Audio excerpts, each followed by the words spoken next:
Good morning, Bahamas, and welcome to the FAO and Ministry of Agriculture and Marine Resources Drone Training Graduation Ceremony. Today, I would like to start. My name is Constantina Hamilton-Kinsey. I am the Agricultural Technology Officer at the Ministry of Agriculture and Marine Resources. Today, via Zoom, we have Dr. Kimberly Baldwin, our trainer, and also FAO on the call. Now I'd like to welcome one of our leaders moving forward for the Ministry of Agriculture and Marine Resources, Bill Campbell, our Permanent Secretary. Good morning, all. Good morning. I'd like to say a special good morning to the Honorable Leon Lundy, who is a substantive Minister of State in the office of the Prime Minister. Also is the acting Minister for the Ministry of Agriculture and Resources as our Minister is on leave. Maybe something in the making historically, as he's also the acting Minister for National Security, Sports, Culture, a number of other ministries this week. So we really like to welcome the Honorable Minister DPS, directors, all those unit heads, and the media. My good friend Davis in the back there. So indeed, this is a great day for the Ministry of Agriculture and Marine Resources. Anytime we can move forward, meet technology where it's at, in order for it to meet the needs and demands of our country, it's certainly a good day. And as you are now a part of this historical event, we are most appreciative to Dr. Baldwin and to all of you who would have gone, and for my understanding and what I've been advised, would have all done exceptionally well. DPS was very highly of you, and Jensen seems to be very improved. So congratulations to you all. I'd like to welcome you all this historical event. Good morning. Thank you.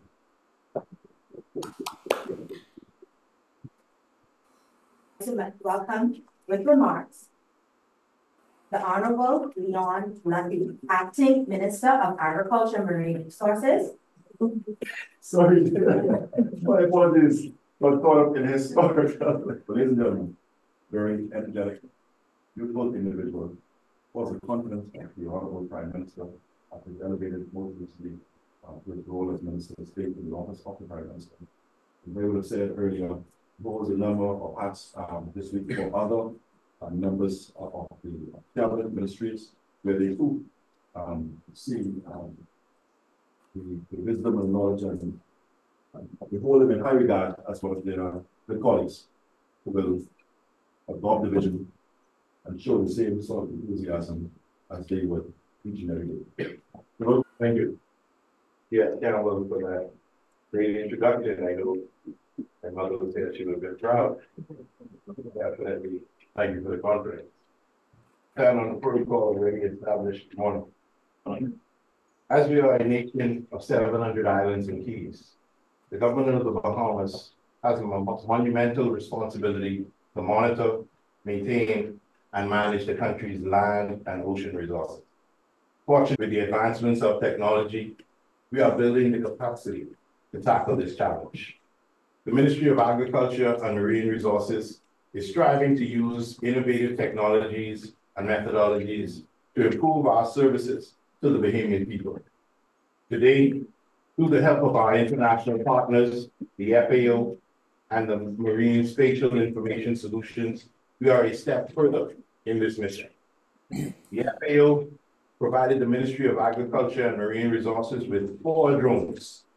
The training to pilot the drones and the geospatial mapping analysis software to support the effective implementation of a national UAS unit. A custom participatory drone mapping and geospatial analysis training package was conducted by Marsis Institution. This drone technology was provided to the Bahamas to build capacity in the agricultural, coastal, marine, and disaster risk management applications. This comprehensive training supports agriculture, coastal, and marine applications, utilizing online learning management systems, training, and technical support with flexibility and adaptability to national project agendas. This presented the ministry with a unique opportunity to build capacity through the use of drone technology. The drones donated to the country are equipped with specialized sensors, cameras, and other technologies to monitor, assess, and analyze the environment. Drone technology and the data it provides can take excellent aerial photographs, videos, and accumulate large volumes of accurate data. This compiled data is used to make critical, well-informed decisions related to disaster risk management, environmental resources management, and development. Drones can also be used for the monitoring and surveillance of marine resources, such as fish populations and observing illegal fishing activities. Additionally, the drones will be able to provide valuable data for farmers to improve crop management. Therefore, we took this as an opportunity to invite other government agencies that are also tasked with similar responsibilities in some form or fashion of monitoring, maintaining, and managing this country's land and ocean resources. The Bahamas National Trust, the Bahamas National GIS, and the Bahamas Agriculture and Marine Science Institute were willing partners of this initiative. Today, we are proud to announce the establishment of the Participatory Drone Mapping and Data Analysis Unit. Our newly trained and certified UAS drone pilots and data analysis will present on what they have been able to achieve in the past 3 months of intensive training. This unit of 16 has covered over 300 acres between 2 islands in just 56 days. Through the use of drones, they performed a series of mapping surveys, panoramic and data analysis of various sites of national interest. Through this unit, we will enhance our ability to protect and preserve the biodiversity of our lands, oceans, and ensure sustainable practices. Ladies and gentlemen, our natural resources are precious and invaluable to our way of life. And I am excited that the Ministry of Agriculture and Marine Resources and its new allied agencies are now using bird's eye tools that can revolutionize the way we approach resource management and conservation. Let us embrace this technology and work together to safeguard our environment for the future generations. Thank you. All right, now I get the honor, again, to pass this over to Dr. Kimberly Baldwin. He is the creator and trainee that we've had over the last 52 days. Now, to make one correction to the minister's speech, it's not 300 acres. We've covered over 2,000 acres in 56 days over 2 islands in the Bahamas, doing mapping and surveys. That's an accomplishment. With the budget, with Dr. Kimberly Baldwin, so you can turn yourself to the screen. Her company, along with FAO, worked with donation of the money, the training, and the drones that we have on display in the back of the room. Thank you very much. I'll turn it over to Dr. Kimberly Baldwin. Good morning, everybody in the room, honorable ministers, distinguished guests, and my entire drone team, as well as many exciting supporters of this project. I am an FAO as well. I am so pleased today. I've been smiling all morning because I am so proud of this team. I've offered this training, and this is the 4th country I've launched this particular training for FAO in, and this team has absolutely knocked it out the park. I won't talk much, but I'm going to give you a brief overview of what this project was about, and then I'm going to let the team show you the proof's in the pudding here, show you what they've been up to. My name is Dr. Kim Baldwin, and I have developed this custom course for the Bahamas in terms of mapping and monitoring agricultural, coastal marine resources, focusing using an ecosystem or participatory approach. So we will get into this, but drones, everybody's really excited about drones and the ability to get this bird's eye view. And drone technology, geospatial web mapping tools have become increasingly cost effective and easy to use. They allow us to map areas that previously were impossible to get to, or we didn't have the resources. But more importantly, what excites me the most is that drone technology, when it's paired with geospatial software that these teams have been working really hard the last few months to master, we are able to create geospatial GIS data that can be used for real-time information and decision-making. The drones, as I mentioned, we're not just getting this flat 2D map. Every single drone mapping product we have can also be exported and viewed in a 3D way. This is really phenomenal. Even just 5 years ago, this was very expensive to do and very hard to get done. It just blows my mind, because I've been working in this industry for about 20 years, how easy this has been, and how in a relatively short period of time, as you're going to see today, if people focus intensively, serious changes can happen. So the project goals of this overall project were really threefold. One, it was to set up a commercial drone unit and to build the capacity within the Bahamas across these agencies to conduct safely and effectively commercial drone operations. We've been applying international standards across the board. We learned at the beginning and we put them into practice throughout. So it's really this applied practical skills approach, which is the core or the foundation of the way I teach. So we learned how to conduct commercial operations, but then how to use the geospatial software to collect data and information about the environment.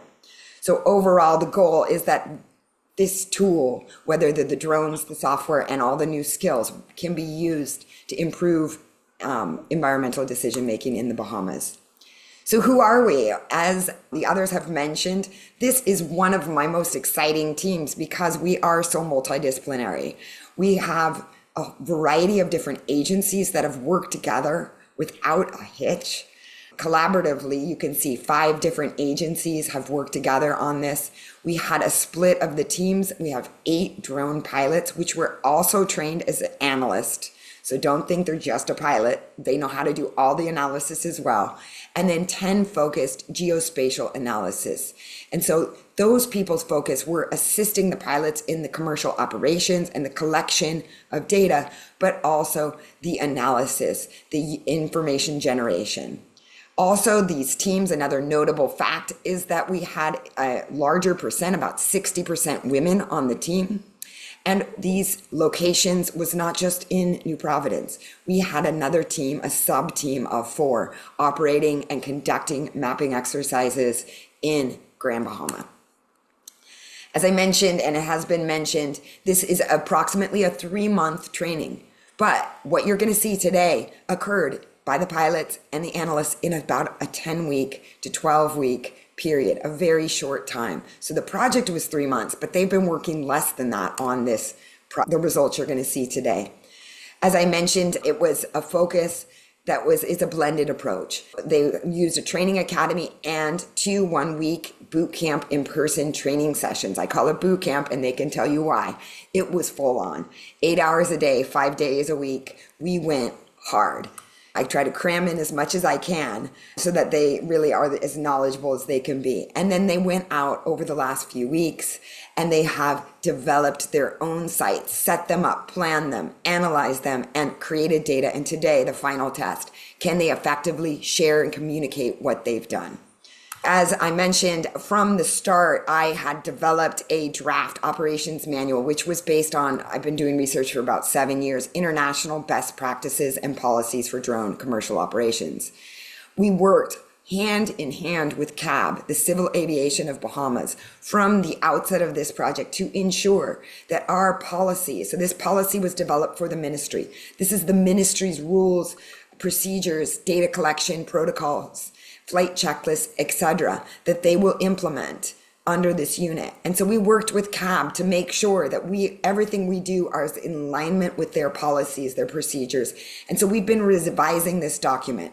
As I mentioned in the beginning, it was a draft, but the team, CAB, the government, we've all been working together to collaboratively customize this so that it's suitable for the ministry and work in the Bahamas.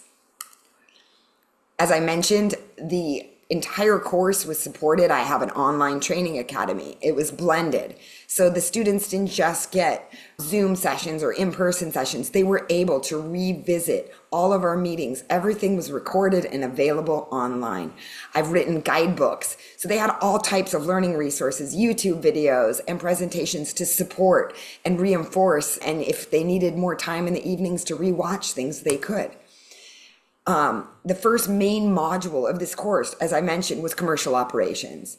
So the team learned what their roles were, what the responsibilities were of the different team members, how the data analysts and the pilots could work together, and then the flight planning, data handling, and management, which the team will tell you, because my background is very strong in GIS, was a massive component of this course. They probably are rolling their eyes right now, because I am of the belief that if we collect bad data, there is no use in doing this. I was very strict about data accuracy, quality, and checking, QA/QC. And then we also discussed the equipment, maintenance, storage. I can't even get into all the subjects. But basically the team throughout this whole mission has been practicing and implementing our commercial flight procedures of what needs to be done each and every flight before we go out. They will be discussing a lot of these in the coming slides. This is just showing you the commercial operations checklists. We've got maintenance checklists, all kinds of flight logs, which are required internationally for commercial drone operations. So this team could literally go anywhere in the world, and they will be operating at or above international standards. The second main component, once we understood how to fly professionally, safely, applying these standards, was how to use the drones for mapping and monitoring surveys. So not just a flat map, but how to create videos, panoramic shots, and other information so that we can engage a whole range of stakeholders. So the team, step by step, has learned how to do mission planning, flight surveys, and as I mentioned, deal with the data, and then use the drone data to create ecosystem-based information. So the drone software that we used is a type of software called Drone Deploy. I have been a partner with them for years. This is a very good software. It's easy to use. It can work offline and was very relevant for the needs and capacity of the Bahamas when we did a needs assessment. You're going to be getting a peep in a moment of some of these products and the various ways that the information can be shared. So in conclusion, the accomplishments, we set up 9 sites across these 2 islands. The team has created a range of geospatial data that can be exported into Google Earth, ArcGIS, or as I mentioned, just drone media maps shared on your WhatsApp. And then today, the big finale, the teams right now are going to present to you what their initial baseline findings are. So the focus as FAO, the funding and this project is really how do we use this technology, especially in light of what's happened this week, is how can we use this for disaster risk management? How can this data help us build resilience both before and after disasters? And so really the approach that we've been applying, the team knows, is how do we use a participatory GIS approach from start to finish, from the planning of the surveys and the data collection straight to the distribution. So really, this is what this team has focused on with me. It's not just how to go to use the app, but how to use the app effectively so that we can integrate all types of information, conventional science, local knowledge, as well as field survey information. So you will be learning right now the various ways this team has learned how to use drone technology for pre-response, hazard risk and vulnerability assessments, as well as post-disaster, being able to map impacts in real time if a disaster were to hit, how to plan response efforts, as well as use this technology to improve livelihoods, food security, and the protection and conservation of marine resources across the Bahamas. This participatory approach is a GIS approach, which is what my PhD is in. And as I mentioned, we use this approach across all aspects of this project. So how do we make the most useful and effective information? And we are going to have a new speaker come up. I believe it is Jensen Williams, who is one of the UAS coordinators. He's been working very hard in this project to supervise, manage, coordinate, and him and Constantina have really done this flawlessly with me over the last 3 months. I have to give them a thanks before Jensen gets up.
So that was just a short video, but we will make available on our social media about our journey. Like she mentioned earlier, we did a blend of virtual then actual boot camps.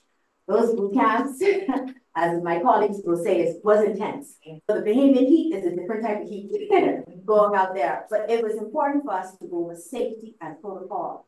We are at a standard that is international. In the Bahamas, we set ourselves when it comes to technology and doing things at a higher level. We continue to be the jewel of the Caribbean through our standards. So that is something that was prevalent throughout our training. So we would like to go forward with our presentations about the sites that we've accomplished. We covered 9, but we don't have our time all day, so we're only going to go over 7.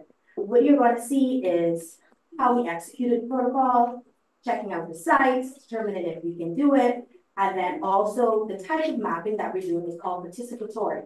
This is where we go with the community, find out the issues, what's going on, talk to persons within the environment, ask our shareholders and stakeholders what they need from us when it comes to mapping and data analysis. So the fun part was flying, but the real work was analyzing the data. So moving forward, I'd like to start with my colleague, Saul from the Ministry of Agriculture and Marine Resources. So let's screen together, just a little extra information. So we not only have certifications that allow us to operate within the Bahamas, we shall be receiving some additional certifications that will come afterwards for international recognition. So we are the first of our kind and hopefully not the last of our kind. We continue to be developed from the Ministry of Agriculture and Marine Resources, EMT, National Trust, and Vineyards. That's something. Good morning, all. My name is Solomon Maycock, Inspector in the Land Unit at the Ministry of Agriculture.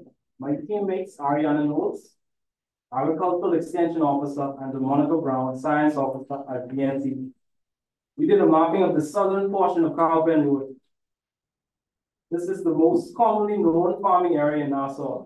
The area was chosen due to its importance to farmers in New Providence and applications. Through drone mapping, all agricultural maps will be digitized and updated. This will be followed by the creation of new maps, which will be needed as we push forward in increasing farming on family islands. On the bottom of the screen is an old paper map currently being used by inspectors in the land unit. Inspectors can also use this technology to assist in the yearly inspections they do.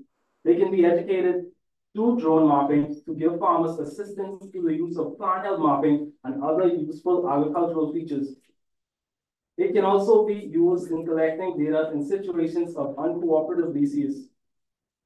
Mapping the area will be a good help in dealing with issues such as theft, which is a common issue plaguing the area.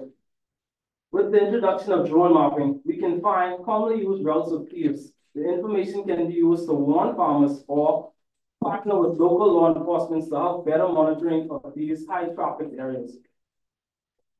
Coal pits and dumping sites are also difficult to see by enforcers, adding to issues of pollution and illegal use of ground land. These coal pits are usually located deep in thick bushes, clouding roads and homes with the thick smog in the early hours of the morning. With the use of drone mapping, these sites can be quickly spotted and swiftly dealt with. This will also be helpful in dealing with issues such as shanty towns and illegal squatters living on farmland. These structures that would have normally not been seen until it had reached a state of almost completion can now be spotted in its early development stages and reported to the current task force dealing with these matters. The image on the top shows a picture of a shanty town taken by this drone with a large dumping site tucked away in bushes next to it. Drone mapping and monitoring surveys. On the screen is a portion of the flight plans for the Cowpen Road maps. The team flew a total of 10 flights to complete the mapping of the area, with a total flight time of 2 hours and 27 minutes. Exactly 1,800 mapping pictures were taken, and 830 acres of agricultural crown land was mapped.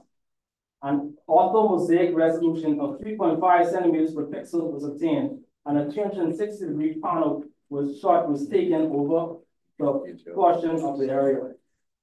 Here you can see the entirety of the area mapped. The bottom left shows the ortho-mosaic maps done at a height of 120 meters. At the top, each blue dot represents a picture taken. Each picture can be viewed separately, showing an aerial view of a portion of land. On the right is a well-organized coconut farm on the main Faith Avenue. Underneath is a panel taken at 110 meters overlooking the site. Results. This is a more completed form of the digitized map. Annotations are used to represent different key points and areas along the map. Some points annotated include farm plots, dumping areas, structures, residential areas, shanty towns, businesses, and areas depicting low-lying or swamp lands. This elevation map shows the height of the terrain of the area. This will be useful as farmers choose which crop is best for their lot. Monitoring strategies and recommendations. Mapping exercises will be done with farmers to determine which crops are growing.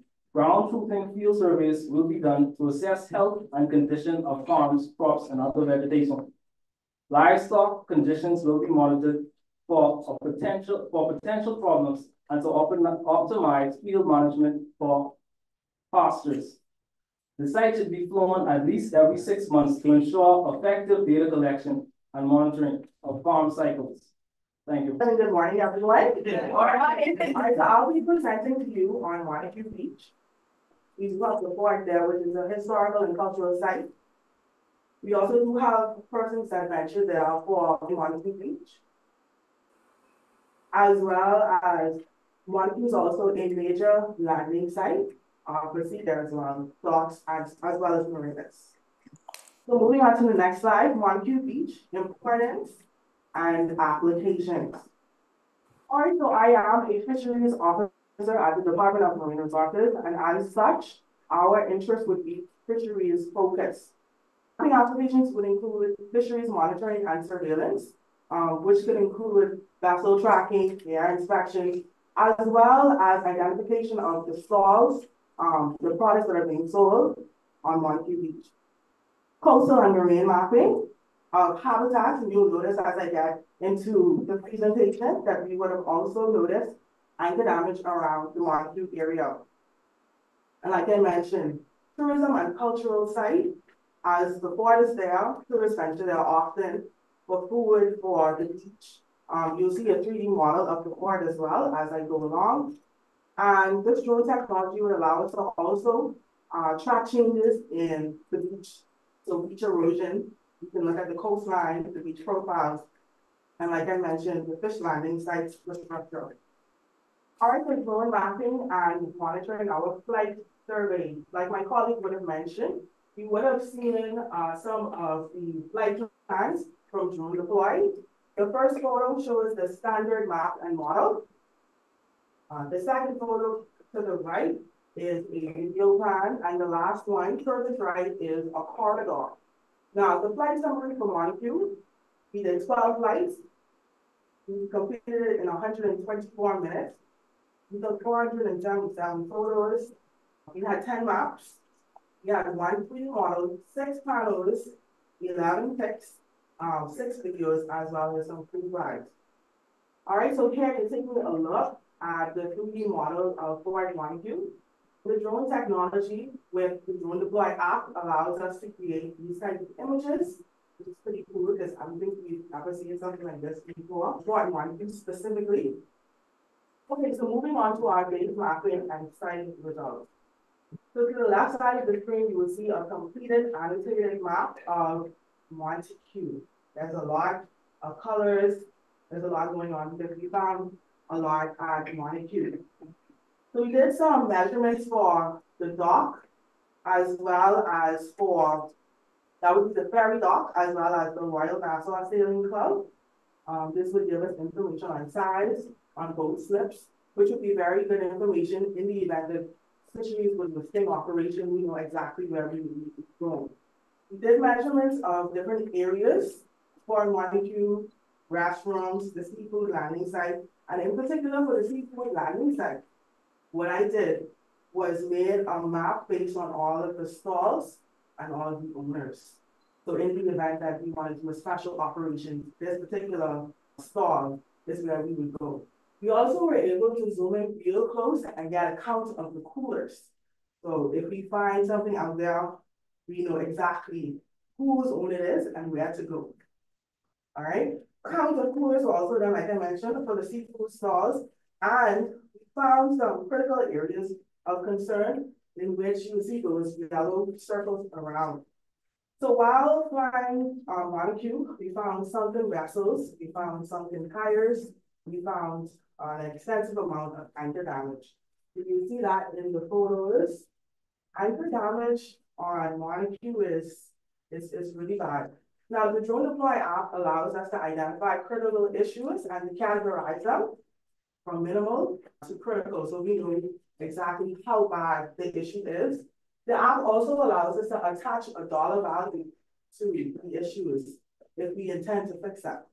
So for instance, an issue that we noticed with Montague was the conch shells. They're actually coming back. The fishermen are just throwing the conch shells out. And this is a major problem. The government has invested previously $50,000 to remove them. And we noticed that it's reforming, the amounts are reforming, so that's a major problem. But the Drone Deploy app will allow us to put dollar value to critical issues, and maybe we can get stakeholder involvement to move forward and fixing those issues based on the costs. So next step would be, of course, the repollution removal, flooding site monitoring, increased marine, land, and land-based patrols. Currently, we do land-based patrols with that particular landing site, but this is a high-traffic area. Like I mentioned, there are lots of different users, tourists, jet ski operators, ferry operators. There's a lot going on in Montague Beach. Joint operations with the Port Department, the Royal Bahamas Defense Force, and Royal Bahamas Police Force Marine units will also be next steps. The country is currently engaged in a project called the Marine Action Partnership, which leverages multi-agency involvement. Agencies are able to work together in order to achieve certain goals, and this would be a perfect spot for that project to jump on board. And lastly, again, stakeholder consultations, and that is it for Montague Beach. Good morning, everyone. My name is Leandra Maki. I am an administrative vet at the Bahamas National GIS Center. And the pilot that I worked along with for this project is Mr. Lucayan Gardner, who is also a part of the Bahamas National GIS Center. Our site was the Western Esplanade. And the importance of the site is that it forms a part of our New Providence coastline. And because it is such a highly trafficked area for both tourists and locals, it undergoes a lot of coastal development. It also is very close to a historical site, which is Fort Charlotte. The applications for this project would be to monitor developmental planning, also to monitor coastal erosion as a result of that development, to monitor pollution, specifically in the fish fry area, and also to monitor site maintenance of the historical site as well as the entire area. So for the flight surveys, we mapped over 110 acres of both land and sea in the space of 1 day. We captured the fish fry, Western Esplanade, Junkanoo Beach, parts of Bay Street, and also Fort Charlotte. And from the flights that we conducted, we were able to produce a 3D model of Fort Charlotte, 2 panoramic images, 10 fixed point photos, and 1 video. And on the screen, you can see just an example of some of the flight plans that we would have created for these things. So now you can see the building of the corridor plan for the Western Esplanade. The first image shows the flight plan for it. Each blue dot represents the images taken by the drone. And to the bottom left, you can see the map that was stitched. And finally, the annotations that we made after analyzing the map and viewing it. Corridor plans are very important for small, thin areas so that you can see exactly what is going on in those areas. This shows the results of the 3D models. First, you can see the Fort Charlotte, and as the slide shows, 3D models create digital twins of the physical structures, which can be very helpful in terms of education and outreach, and also to bring interest to an area. The second 3D model is of the fish fry, and you can see highlighted the different stalls, also areas that we found conch shell pollution, as mentioned by my colleague, Ms. Moss. So results, mapping and analysis.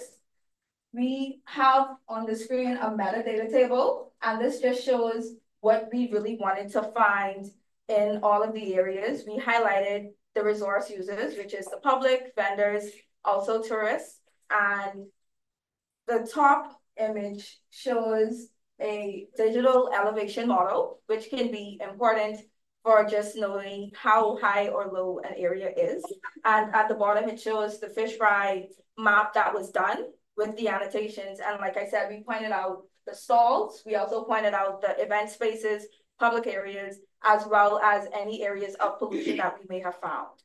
Drone Deploy has automated reporting tools, which was very helpful. Ms. Moss talked about issues that you can point out, but Drone Deploy goes a step further where you can put all of the issues into an individual report, and you can go through them line by line just to see where everything was pointed out and decide how to go from there. I mentioned earlier that we did a fixed point photo, and that plan shows Long Wharf Beach, Arawaki, Junkanoo Beach, and also parts of Clifton Park.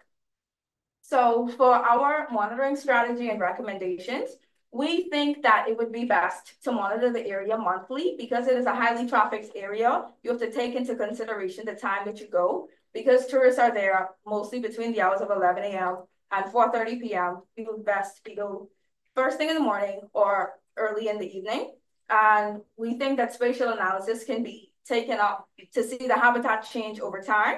Success factors. If we take a collaborative UAS approach, it would definitely help because like Ms. McKinsey said, and also Dr. Baldwin, the participatory approach deals with talking with the actual stakeholders. And what that does is allow you to see the problem and get it from the people who are experiencing the problem. So you get an internal view. Additional data collection. We think it would be great to do field surveys in the form of ground truthing. So you see something on the drone and you just go there physically to confirm that which is what you found on the drone. Participatory mapping, as I just spoke about, as well as drone surveys. So going out to fly the coastline and see how it is being eroded over time, and also to monitor the development that is happening. And the result that you can get from these is data and information products, which would help with research, education, and outreach in the form of GIS, which my agency is responsible for, as well as creating videos to talk to the public and also inform them of what's going on. Thank you for your time. Good morning again. Team present for Bonefish National Park. I'm a GIS technician 3.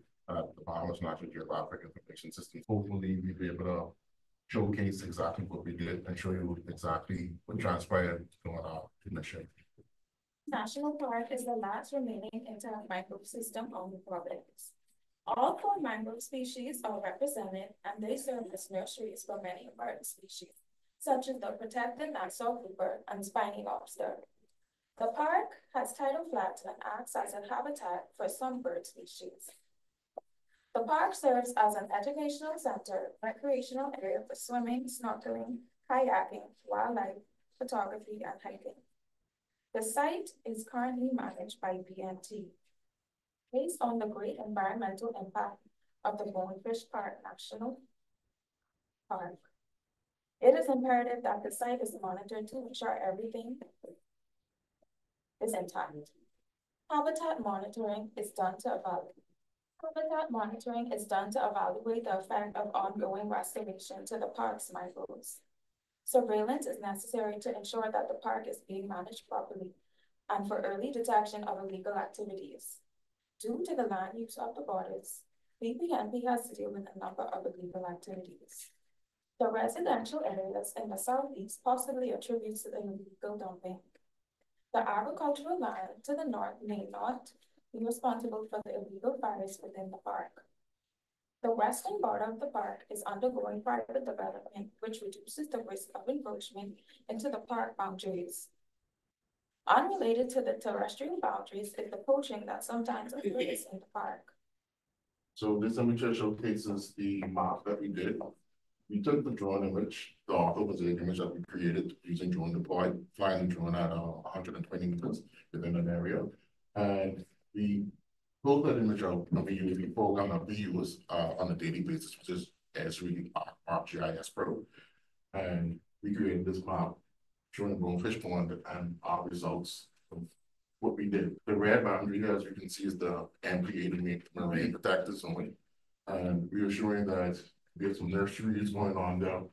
As you can see in the legend, it shows the nurseries, some other interesting sites that came up.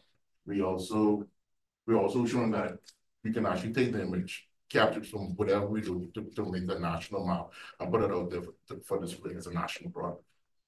This video here showcases the significant fire at the scrapyard on Joe Farrington Road. The incident took place during our mapping mission at Bonefish Pond National Park. The fire and its impact on the surrounding area are clearly documented during the recording, providing valuable visual insight into the event. Thank you very much for your time and attention. Good morning, everybody. Once again, my name is Romeo Josie, pilot at BAMSI. Now, our site of interest is Clifton Heritage National Park. I'm sure you're all familiar with it. One of the main purposes for doing this is for education, as well as tourism and cultural heritage and ecosystem monitoring. And we wanted to take this same map and create it in a digital sense where it can be interactive on the site for tourists, as well as you can use it for educational purposes. So like I mentioned, the site was for ecosystem monitoring, educational, historical importance, and heritage tourism. The actual site is about 208 acres, but we mapped more than that. Located on the western side of the province, changed hands over centuries through different slave owners from the Loyalist times. And in 2004, under the Christie administration, it was established as a national protected area. Some of the places that you have there are the Great House, which is a ruin now, Carriage House. You have monuments and artistic places out there, such as the Sacred Space and the underwater statue. And also you have famous beaches out there, such as George Beach, Little Beach. Clifton Heritage National Park, we have the coastal marine areas, coppice forests that all need monitoring, turtle nesting that all need monitoring, and also for the sake of tourists and persons to come out and be educated locals as well. Recently, we had the AFRI Bank here, and they had a tour out there of the Clifton Heritage Park. We also have a lot of stakeholders such as vendors and birders, and also, like I mentioned, the coastal areas that need monitoring, because near the Clifton Heritage Park, we also have the Clifton Pier that has BPL and Rubis that can, and we've heard in the past, that have leaked oil near the coastal area. So we want to keep up with that and find out what's going on with that as well. I'll let my colleague take over. Once a drone flight request has been approved by the US coordinator, the next step is to actually create our plan for the flight, for the map, for the mission itself. So you can see on the screen there, we have 3 different flight plans which we did to accomplish this mission. The first one was flown on the 13th of June this year, of course, and the other 2 were flown on the 19th of June. And the first one took only 1 battery, while the 2 took 2 batteries each, making a total of 5 batteries. The time for the complete mission was 61 minutes, and the total images taken were 540. As I said, flights were 3 flights, and all the flights were flown at an altitude of 120 meters or 400 feet. Now, once that is finished, all right, so apart from that, we also did other flight surveys. We did 360 drone panorama. And I would like to say that most of the panoramas, they can be used in stakeholder meetings because you can take a picture, but if you throw a panorama to a room full of people, let's say stakeholder farmers, you will get them to talk. Okay, so everybody can have an insight on what the panorama is showing there, which you cannot get from a normal picture. So we did 4 panoramas. We did the coastal panorama, we did the Red House, we did the Rubies, and we also did the Slave Village. All of them at different heights, as you can see on the slide. Also, we did other monitoring tools or monitoring surveys, which are 2 videos of Flipper Beach and Sacred Space. Now, Sacred Space was one of the area of interest, Clifton Heritage, because as Romeo said, that this is also a cultural site. Now, mapping the results or after the mission has been completed, okay, we have to go back to drone deploy and actually process the results. So you can see this is the dashboard. This is the drone deploy dashboard. You can see fly, upload, explore, and report. So on the fly, what we do there is we have all the flight mission which we did, all the flight plans which we did. And then once we get the data, for example, in Clifton, we get 540 pictures, we upload them and let them process. And then once you upload them, you will get what? You'll get a orthomosaic map, okay, which you can explore. Now, also you can see that on the screen, you have map analysis. I would like to briefly talk about that. You can see down there, we have plant health. Now, for someone who is agricultural based like me, okay, plant health is it's very important. If this was solely an agricultural map, I could have used that tool there to actually see the different aspects of plant health which we have. But because this one it's a multi-purpose map, we did not actually do that. We also got an elevation map, which we'll see going forward. Now, before I say that, on this side here, you can see that we have an annotation tool. Okay, my colleagues have been talking about an annotation. So this is where you can actually put attributes on the map, okay, of the points of interest. For example, if you want to annotate the sacred space, okay, you can choose a color there, and you can choose a point which will give you the GPS coordinate of that particular point. Okay, and this is our annotation map. Okay, as you can see, we actually arrange them, we color code them according to the different categories. We have the ruins, okay, they have one color. Then we have the infrastructure, they have one color. Also, I'd like to mention the red ones. The red annotation actually show the issues which we had. I don't know if you guys are familiar with Geospatial, but there's a canal there which was built. I don't know how it was built, but I'm sure it had a lot of impact on the beach itself. Now, this is our drone results or our drone products. Okay, so the first one is a 2D orthomosaic map. As you can see, it has a little space at the middle. Okay, and that is because during the day of the flight, it was very hot. And the drone were flown at 120-meter height. Okay, so because of the atmospheric condition during that day, okay, we assume that, or we gave a guess, or we gave an assumption that because of those conditions, okay, the images were not taken properly and they could not stitch on the map. Yeah. Okay, so the middle map is actually an elevation map. You can see the blue line show the low-lying areas. That's the coastal there. So of course it's lower than the terrestrial. And then the other one is the annotation map over there. Now, moving forward, what will be our site monitoring strategies? Okay, we looked at some of the things which we can do. For example, we can increase or we can do a monitoring frequency of every peak tourist season. For example, if the tourist season is between, let's say, August until December, okay, then we can do a monitoring of how the site changes depending on the users. Okay, and then after that, we can also do another one and compare the results. Okay, we can also do monitoring before and after any major weather phenomenon, hurricane. Okay, we can actually do that to see the damages or the effect of that hurricane. We can also do monthly. We can use the full moon cycles to monitor the effect of tidal currents on the coastal ecosystem. Now, additional data collection, of course, we have to do ground truthing surveys. For example, if we want to know exactly where the turtle nesting areas are, we have to go to Clifton and actually see where it is. Okay, any illegal activity, we can also do that by going to the site and actually look at the point where people may be dumped. Then we can also do continuous participatory mapping exercises to increase community engagement. As I told you earlier, okay, with a panel, you can get a lot of people talking. You can get stakeholder involved. Okay, so once you go there, you want to get the information from the people who maybe have been living there for so long. Maybe they work there. Those people will give you more information than just you getting a picture from a drone. And then the last one is to use UAS fixed surveys like photo plans for specific areas of interest. For example, the turtle nesting areas, birding sites, those one you can just use a picture, okay? And then you can geolocate it and you'll know exactly. So this is where the turtle nest, this is where you can go and watch this migratory birds or any type of birds which are there.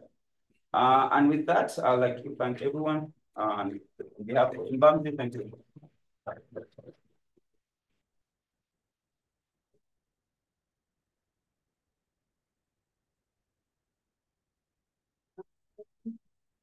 We're still here, we're still pumping. My team, which I led in Grand Bahama, which would have been a combination of the DOA and MOAMR, Department of Marine and Department of Agriculture. Now, we would like to say a special thank you as well to the PS, who noted that we have to spread our capabilities towards the Family Island technicians as well. And he was instrumental in making sure that we start to increase, including training towards the Family Island. So Grand Bahama, again, would like to say thank you personally for that. When we do not get missed out, so we can continue spreading information going forward. Now, one of our pilots are not here, but he's on the Zoom call. He'll be tagging in. I will do his slide form as he speaks. Kenneth Clark. He works under the Department of Agriculture as the acting assistant officer in charge of the Grand Bahama office. Clark, can you tag in? Good morning. Can I be here? Am I heard? Yes, you are being heard. You can start, and I will go from there. All right. Good morning to all. My humblest apologies for not being there in person, unforeseen circumstances. But as you all can see, Team Magic City is well represented there with Constantina Hamilton McKinsey as one of our analysts. Our next analyst was Chastity Cash, as well as our next pilot would have been the Dino Pelicanos. All right, I guess I'll wait for the slide. All right, our team is Magic City. Our presentation is on Lucayan National Park. It's the jewel of Grand Bahama. A quick description would be that established in 1982 and expanded in 2015, over 1,937 acres. Lucayan National Park is the world's longest charted underwater cave system, and its economic importance is vital to Grand Bahama, its economy, to tourism, and the second most visited national park in the Bahamas. As you can see from the pictures, you get an overview of the park in which we would have mapped, at least some of it. All right, so the habitats and resources there at the Lucayan National Park, we focused on the cave system as well as the creeks. As you can see, the overview of the cave system as well as the inside and the entryway to the creek system from the ocean. Our stakeholders would have included Bahamas National Trust, as well as the Department of Marine Resources, as well as the ministry. All right, so our applications would have been, sorry, you're going back and forth. Sorry. We're on applications now, Kenneth. Yeah. So our application in which we would have done our mapping would have been disaster management, looking at the destruction of the boardwalk as well as the beach area, the erosion of the sand dunes. Slide on. All right, so here we have our flight and mapping results. So we flew with DJI drone Air2S, and our total mapping area was 573 acres with a total altitude of 120 meters. Total flights would have been 13, excuse me, with a total flight time of 192 minutes. Our mapping features and annotations would have been 18 with a orthomosaic resolution of 3.5 pixels. Here you would see our total mapping area of the Lucayan National Park. All right, so the results from our mapping as well as the annotations, you would see damages of the boardwalk as well as tourist kayaking and boating area, Bull Rock Creek.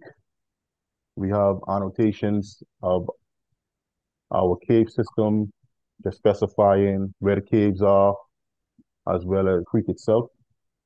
All right, with closing, the importance and to improve the environmental management with reference to agriculture by being able to effectively and efficiently, in regard to using the drones, would be able to better get accurate data. And when hurricane systems and different damages come to where we can't get to areas on land, we have the drone technology now to be able to get that information that is needed from our agricultural standpoint in reference to beach, as well as coastal areas, and from our agricultural standpoint, farming, destruction, disasters. Okay, thank you very much, Clark from Grand Bahama.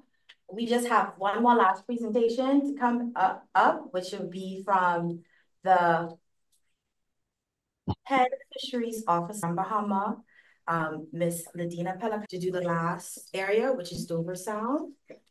And not to show favoritism, this is my sister. We got agriculture and marine covered, diversity among the country and in a household. So let her take it over.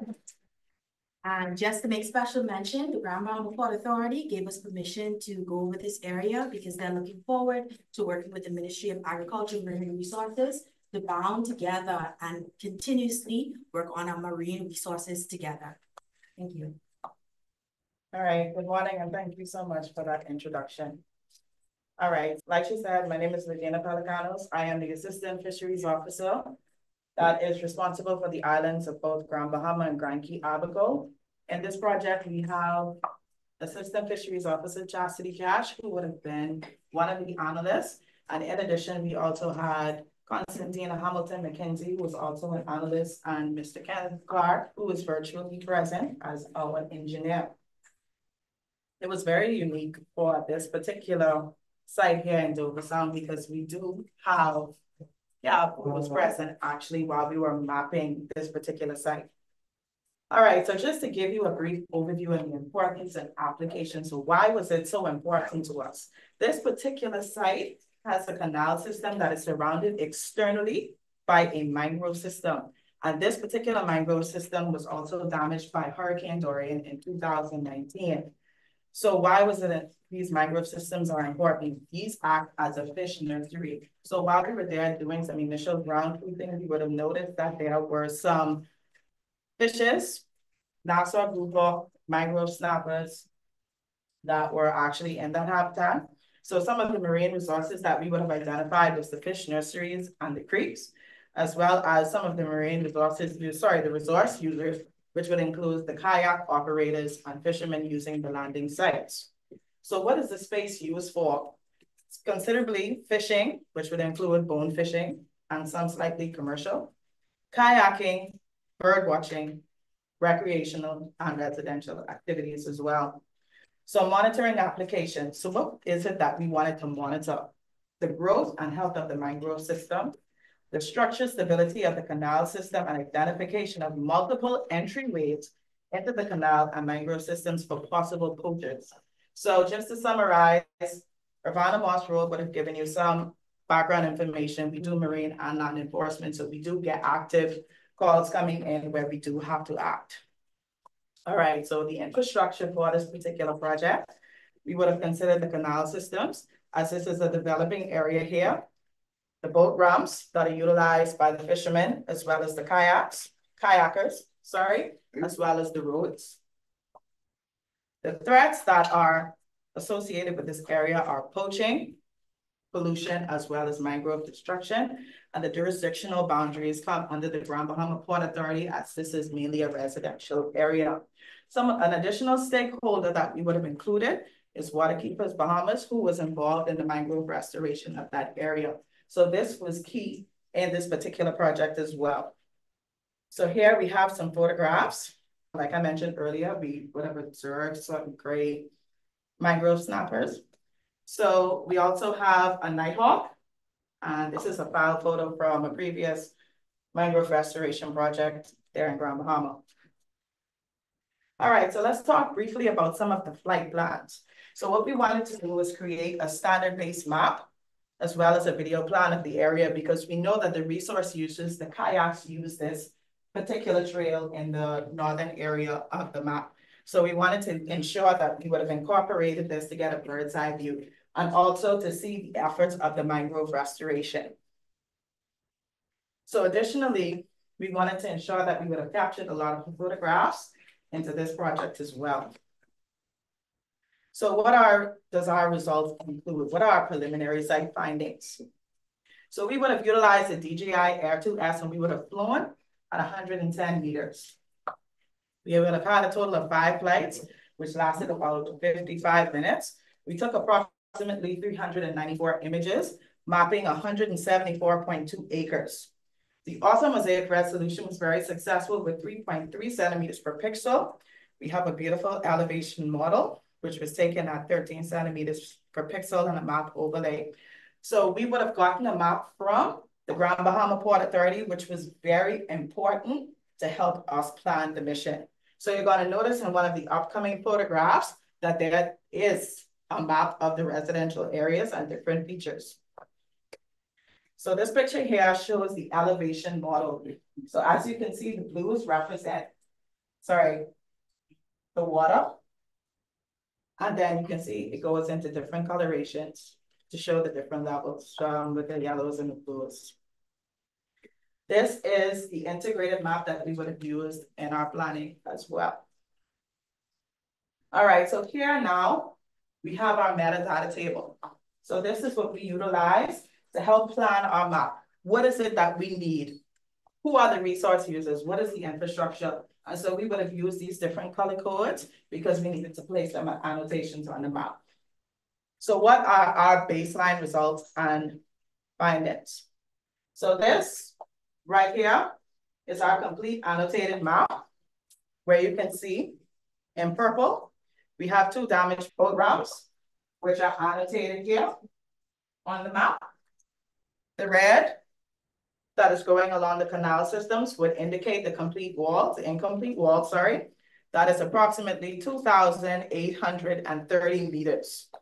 So this was something that the Grand Bahama Port Authority wanted to know. So we were successful in getting the meters, so they will be able to note exactly how much they will be utilizing for repair. In addition to that, we have noted 55 acres of damaged mangrove areas. So this is something that will assist waterkeepers in the future and other NGOs in the mangrove restoration project. Next, we had 5 point sources of pollution. These pollution would have included garbage disposal as well as some coolers. And lastly, we would have identified 2 creeks going into the northern region, the northwestern region here. Where the 5 is indicated. Those creeks are also present there as well. So lastly, what are monitoring strategies and next steps? So how often are we going to be monitoring this? So as it relates to the Grand Bahama Port Authority, we will do an annual flight survey to ensure that we check for the infrastructure, and similarly, we will do it yearly for the mangrove restoration for waterkeepers. As it relates to the Department of Marine Resources, for the monitoring of the poachers, we will do it on the as-needed basis. So finally, what are our next steps?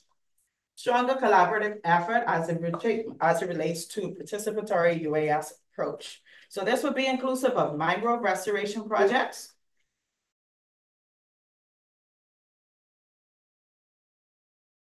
technology is changing by the second, no longer by the days or the months. We must keep on it, which means that all of us have to play a role on getting on track. And last but not least, training, licensing, certification, and equipment. This involves us being on an international scale. We must keep up with conferences, keep up with other Caribbean countries in reference to how they are operating, and then design systems that suits us best. So I don't want you to take this approach as we arrive today and that's it. We arrive today and keep walking forward. That's why our model, again, is mapping the way forward. Some of the major projects that is going to help push us forward through drone technology is digitization of the agri sector. Our minister has been pushing this. This has been on our national agenda for the past 4 years. You should be able to soon go on My Gateway and select your farm lot. Apply for it online, and then the land unit be able to tell you, hey, you can plant here or you cannot plant here. Be able to map out where livestock go versus certain crops. Then there's digitization of crown land throughout the Family Island. Throughout Family Island, this is not just a service for us in Providence and Grand Bahama, but throughout the islands.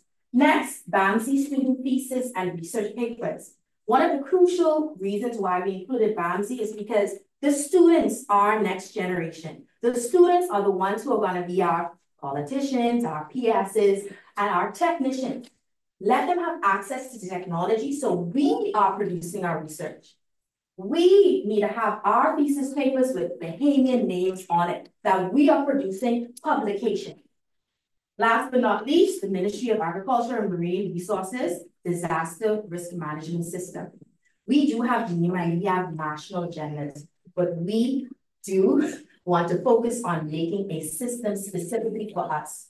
We need to track who our farmers are and what they're doing. We need to know how much is in the ground. Another thing is farmers insurance is on the way through our BAIC project. You cannot tell me how much you lost if I don't have a picture of it. Our technology has allowed us to do a counting system. I can calculate how many banana trees were on the production or on the field and then give estimates. Those estimates are dated and then logged in a digital system that we can go to these insurance companies, say before the hurricane, the land was valued at $80,000 per acre. This land was valued at $10,000 as sheep goat production. This is the way forward. Digitization is the way forward. Numbers is the way forward. Additionally, access to grants and loans is eluding us from the last 5 years. And that's because it's a requirement to have data and analytics to access these grants. Now we have access to the grants. We have Bahamian technicians who will make the information necessary for us to access these grants. We're moving forward, Bahamas, and I hope our team is very proud of it. To understand the magnitude of this project, we are a team of 16. 56 days. If I break it down, it's 8 pilots, 56 USA flights, 840 plus minutes of flying, collected over 4,100 pictures and videos. 8 data analysts analyzed and created 10 annotation reports, 21 GS data sets and reports. That's 4 government agencies coming together and conducted drone mapping and geospatial data on over 2,500 acres and 2 islands. And just to let you know, we only came over twice for 2 boot camps. Grand Bahama was operating, New Providence was operating, and next it would be the MyCal constituency, it would be in Nagua, it would be across the Bahamas. Andres is going to be booming, getting their maps and their information. We have the stats. So when we go into Parliament, we can say, hey, we got 2,000 acres of tomatoes in Andres. We got this amount of cascarilla production going on Acklands and Crooked Islands. And they were collected, recorded, and made available by our team here from the department. Now, SWOT, strengths, weaknesses, opportunity, and threats. Just to give you a little reality, in order for us to go forward, we gotta face reality. We are a small team. Our strengths is that we are stretched among multiple ministries so we can tackle specific projects. The only difficulty is that this is not our only responsibility. It was a tough 56 days. Balance between making sure the PS got what he wants, and our directors got what they want, and the training program. But we did it willingly. Now, some of the weaknesses we need to face is that budget, money. So in our MOU that we will sign, and we will pool together our resources, be it financial and human resources, we're going to make sure that weakness does not cripple our mapping the way forward. Okay? Some of the threats is that keeping up. It's a reality, but we're going to do it. Once we have acknowledged our strengths, weaknesses, opportunities, and threats as a unit, we will continuously revise our way. In order to enable ourselves moving forward, we have long-term and short-term plans. And our long-term plan is to continuously working with the FAO and MARCIS on crucial skills for our pilots and safety, crucial skills that CAB will continue to guide us on. There's importance for in-person training with the group boot camps. So team, unfortunately, it's not all over. We got more to do, but we will willingly do it because we have the support of our administration. Success implementation hinges on aligning the UAS unit and rules with the national strategies and support system. So as long as we keep on national agendas, we keep relevant, and we keep doing things necessary as a country for us to succeed, we will. And last but not least, additional support and storage data is necessary. So working with agencies such as PTAD, we'll be able to store and properly give access to the country with this data. Thank you very much. We are going to. Is this back to me? Yes, with Kimberly Baldwin. All right, great. Let me make sure. One last thing is our accomplishment and next steps recommendations by. So is it me or is it a Jensen? Sorry. I mean, I don't need no slide. I just want to be very short. Oh, great. All right. The future is not something we enter. The future is something we create. With protocol already being established, ladies and gentlemen, good morning. Good morning. With the ministry's dedication to the advancement in agricultural data collection and agricultural research, the eminent addition of drone technology usage in the Bahamas' repertoire would not only improve our capabilities in making cost-effective, timely, and precise knowledge-based decisions, but would place our nation in the midst of groundbreaking technology that has and is continually revolutionizing agriculture globally. In 3 rigorous months of training, the Bahamian drone contingent was able to successfully and accurately map 7 places of interest, each of which placed the teams under duress and stressful situations. But the participants displayed resilience throughout the entire process. The complexities of these chosen locations showcased the capabilities of the drones, also provided a suitable sample size of what Drone Team Bahamas can do as UAV specialists. This program has indeed made significant advancements in their skills, knowledge, and applications in real-world scenarios.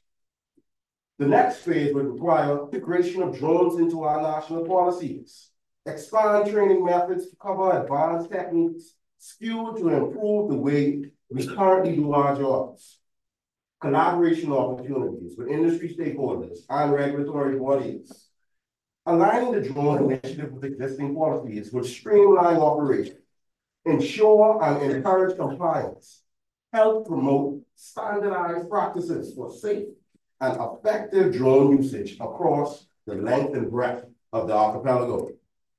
The expansion of training modules will cater to evolving technological trends, incorporating lessons on drone operations, data analyst tools, and specialized applications, enhancing the knowledge base of the participants. Collaboration opportunities with industry partners, governmental agencies, and academic institutions will foster a synergistic approach to drone technology advancement, facilitating knowledge exchange, research collaboration, and the development of best practices in the field. Conducting a SWOT analysis of the drone initiative with team in the province revealed the team's insight and offered a comprehensive assessment to the program's landscape and possibility for future endeavor. The strength of the program lies in its practical hands-on approach, industry-relevant curriculum, experienced instructor with a track record of producing skilled drone operators, positions the program as a major educational initiative. This can provide an alternative access route to existing agricultural programs due to the technical attractiveness to encourage our youth to see agriculture as a form of entrepreneurship instead of hard labor. Addressing weaknesses such as limited resources, infrastructure challenges, potential gaps in curriculum coverage, or outdated technologies will be crucial in enhancing the overall effectiveness and sustainability of the drone initiative in the Bahamas. And we must be cognizant of these weaknesses. The program has significant growth opportunities and expanding collaboration with industry partners, identifying training modules to cover emerging technologies, and forging strategic alliances and access funding, resources, and expertise for continuous program development and innovation.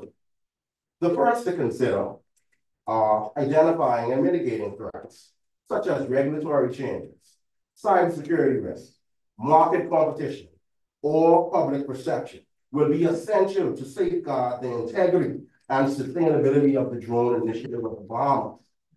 It is recommended that we establish a national drone unit, which would require funding and resource allocation, regulatory framework implementation, recruitment, training strategies to ensure the unit's efficiency and effectiveness in harnessing drone technology for a national benefit.